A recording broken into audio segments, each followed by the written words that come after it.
আমরা দেশের শান্তি শৃঙ্খলা রক্ষার কাজে এখনও ডিপ্লয়েড আছে। 2024 সালে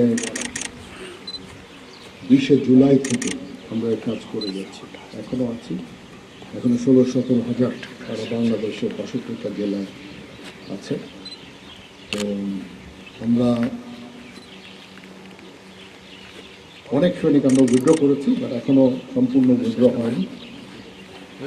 ইনশাআল্লাহ আমরা আশা করছি যে কিছু সময়ের মধ্যে আমরা সবাই ব্যারাকে ফেরত আসতে পারবো। তারপরেও দেশের প্রয়োজনে আমাদের কিছু কাজ করে যেতেই হবে, যতক্ষণ পর্যন্ত সরকার আমাদের চাইবে আমাদেরকে মাঠে থেকে বিভিন্ন কাজ করবো। যেমন এখন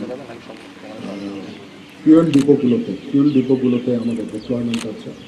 এরকম টাইম টু টাইম বিভিন্ন কাজে আমাদের হয়তো সরকারকে সহায়তা করতে হবে।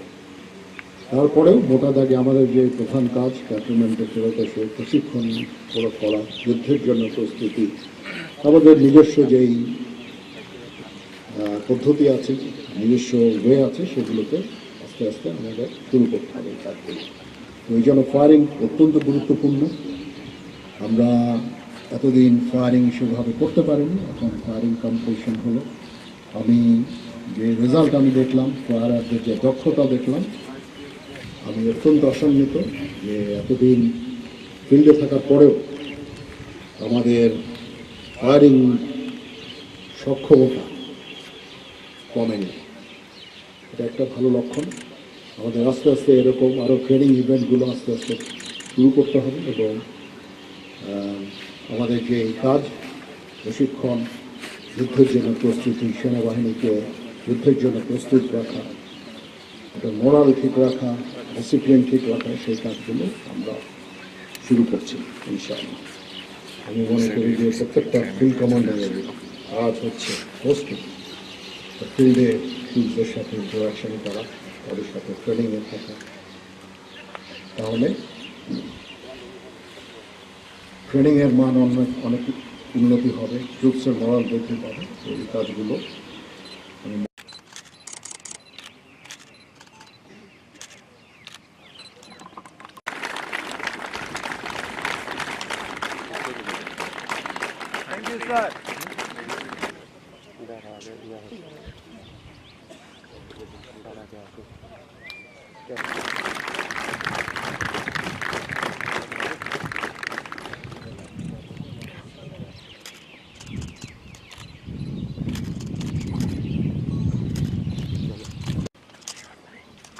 Thank you, sir. Yes, sir. Thank you, sir. Corporal সাথী বিশ্বাস, 55 পদাতিক ডিভিশন, অর্জিত নম্বর 27।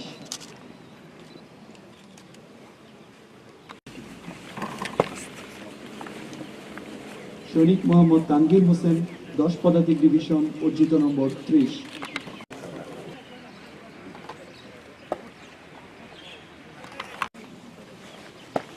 কর্পোরাল শাহিন শেখ, 24 পদাতিক ডিভিশন, অর্জিত নম্বর 30। Yes, sir. Thank you, sir. Thank you, sir. উল্লেখ্য যে শ্রেষ্ঠ 12 জন ফায়ারের মধ্যে তার অবস্থান তৃতীয়।